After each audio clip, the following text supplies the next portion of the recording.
18वीं लोकसभा में ज्यादातर विपक्ष के नेता हाथ में संविधान लेकर के अपने पद और गोपनीयता की शपथ लेते दिखाई दिए। दरअसल एक सांकेतिक रूप से ये जताने और बताने की कोशिश है कि हम यानी तमाम विपक्षी संविधान के साथ है और ऐसा हमारे विरोधी नहीं कर रहे, यानी आरोप सत्ता पक्ष पर लगाने की कोशिश। और कुछ इसी तरह की आवाजें चुनाव प्रचार के दरमियान भी उठी संविधान को लेकर। लेकिन जब चुनाव खत्म हो गए तो संविधान में दिखी संविधान की बात सदन के अंदर और आपातकाल की भी आवाज सुनाई दी। दरअसल एक ऐसा लम्हा था देश में लोकतंत्र को लेकर जिसे लगातार बीजेपी काला दिन कहती रही है और कांग्रेस को इस मुद्दे पर घेरती रही। इंदिरा गांधी ने देश में यह आपातकाल लगाया। 25 जून 1975 की वो तारीख जिसे फिर एक बार इस सरकार ने भी याद किया और देश के लोकतंत्र पर एक धब्बा करार दिया। ना सिर्फ बीजेपी सरकार ने, प्रधानमंत्री नरेंद्र मोदी ने सदन के पहले दिन, बल्कि लोकसभा स्पीकर ने भी अपने शुरुआती भाषण में भी इसी का जिक्र किया। यहां तक कि राष्ट्रपति ने भी इसका जिक्र किया अपने दोनों ही सदनों के दिए गए भाषण के दौरान। ऐसे में विपक्ष लगातार संविधान की बात उठाता है तो सत्ता पक्ष आपातकाल की याद दिलाता है। इंदिरा गांधी ने लगाया 1975 में आपातकाल, लेकिन क्या आपको पता है कि देश में 3 बार आपातकाल लग चुके हैं, लेकिन चर्चा इंदिरा गांधी के वक्त लगे आपातकाल की ही होती है। दरअसल भारत के संविधान में आर्टिकल 352, 356 और 360 में आपातकाल का जिक्र है, इसकी व्यवस्था है। 352 के अंतर्गत जब जंग के हालात या जंग जैसे हालात हों तो देश में आपातकाल लगाया जाता है, यानी लोगों के तमाम मौलिक अधिकार छीन लिए जाते हैं। और ऐसी स्थिति देश में 3 बार आई है, लेकिन चर्चा सिर्फ एक बार की होती है क्योंकि यह मुद्दा सियासी तौर पर उठाया जाता है और इसीलिए इंदिरा गांधी के वक्त लगे आपातकाल की चर्चा जोर शोर से होती है। 2 बार और आपातकाल लगा, लेकिन वो था भारत के साथ जब विदेशों की जंग हो रही थी। सबसे पहले आपातकाल की स्थिति बनी 1962 में, जब पंडित जवाहरलाल नेहरू देश के प्रधानमंत्री थे। चीन के साथ जंग हुई और संविधान में ऐसी व्यवस्था भी है और उसके मुताबिक जब जंग के हालात हों देश में आपातकाल लगता है। इसके बाद फिर एक बार जब पाकिस्तान से जंग हुआ 1971 में, इस जंग के वक्त भी आपातकाल लगा। लेकिन 1975 में जो आपातकाल की बात आती है वो इंदिरा गांधी के वक्त एक नितांत राजनीतिक कदम माना जाता है और तमाम कांग्रेस के विरोधी इसे लोकतंत्र पर काला धब्बा मानते हैं, संविधान की हत्या का दिन मानते हैं। दरअसल इन 3 तरह की व्यवस्था को लेकर के लगातार चर्चा तब होती है जब कभी सत्तारूढ़ पार्टी इसका इस्तेमाल करती है। इंदिरा गांधी के वक्त लगे आपातकाल की चर्चा इतनी जोर शोर से इसलिए भी उनके विरोधी यानी कांग्रेस के विरोधी करते हैं क्योंकि इंदिरा गांधी पर बेहद संगीन न सिर्फ आरोप लगे थे बल्कि कोर्ट में साबित भी हुए थे। 1971 का लोकसभा चुनाव हुआ। इंदिरा गांधी जबरदस्त बहुमत के साथ संसद में आई, प्रधानमंत्री बनी। लेकिन जिस रायबरेली सीट से अब राहुल गांधी सांसद हैं, यहीं से इंदिरा गांधी ने चुनाव जीता था 1971 का भी, और राजनारायण उनके सामने संयुक्त सोशलिस्ट पार्टी के उम्मीदवार थे। इंदिरा गांधी चुनाव जीती, लेकिन उनके विरोधी सोशलिस्ट पार्टी के राजनारायण कोर्ट चले गए।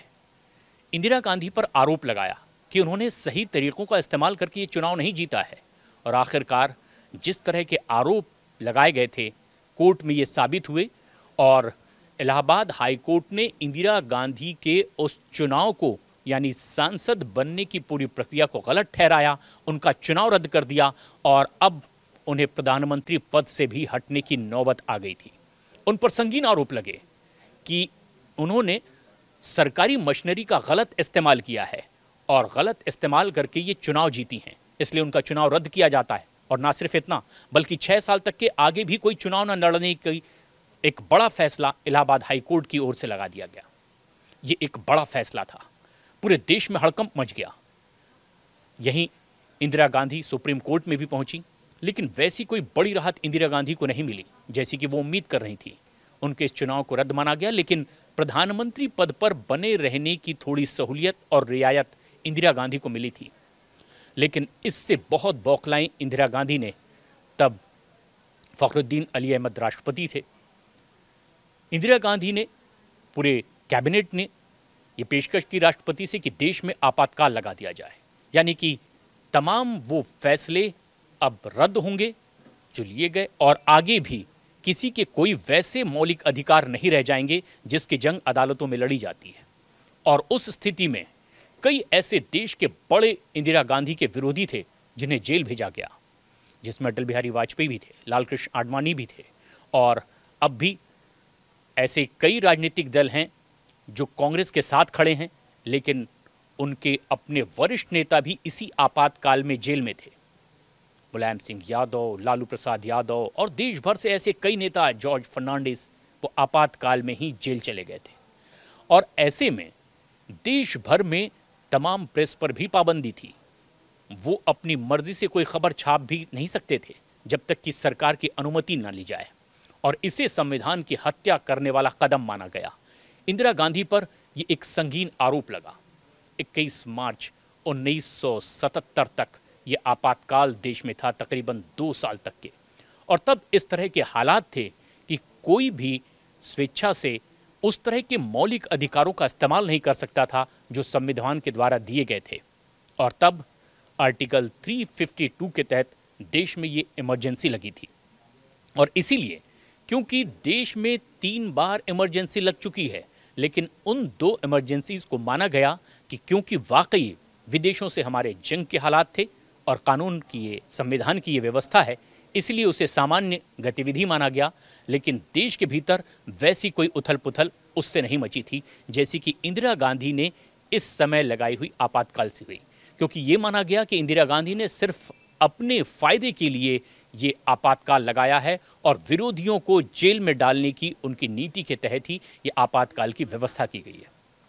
हालांकि इसका दूसरा पहलू ये भी है कि आगे जब जब इस तरह की बात कांग्रेस के विरोधी उठाते हैं, कांग्रेस इस पर बहुत सफाई देने की स्थिति में नहीं होती। लेकिन खास बात यह भी है कि उस वक्त जयप्रकाश नारायण का एक आंदोलन ऐसे शीर्ष पर था जब देश भर में इंदिरा गांधी के खिलाफ आवाज बुलंद की जा रही थी। और ऐसे में बंगाल के तब के मुख्यमंत्री मिस्टर रॉय ने भी कुछ महीने पहले ही इंदिरा गांधी को ये सलाह दी थी कि आपातकाल आप लगाएं, इसके अलावा कोई रास्ता नहीं है, क्योंकि जिस तरह से इंदिरा गांधी के खिलाफ आवाज़ मुखर होती चली जा रही थी 71 के चुनाव के बाद, वो एक बड़े बदलाव के संकेत दे रही थी। और देश भर में संपूर्ण क्रांति का ऐलान जेपी के आंदोलन में हो गया था और इंदिरा गांधी को आखिरकार ये कदम उठाना पड़ा था। लेकिन विपक्षी आज भी उस मुद्दे को बढ़ चढ़कर उठाते हैं और इसे लोकतंत्र में एक काला धब्बा कहते हैं। लेकिन जब जब सदन में इस तरह की चर्चा होगी, कांग्रेस पर यह आरोप लगते रहेंगे, उनके विरोधी लगाते रहेंगे, और इसके अलावा कांग्रेस अक्सर इससे बचने की कोशिश करेगी, जैसा कि इस बार भी हुआ। जैसे ही आपातकाल का जिक्र हुआ, कांग्रेस ने सदन में जबरदस्त हंगामा किया। आपातकाल की ये पूरी कथा, लेकिन ये किसी के लिए व्यथा है, किसी के लिए मुद्दा है, और लगातार इस लोकतंत्र में, खासतौर पर भारत के संसद में, ये मुद्दा लगातार उठाया जाता रहेगा।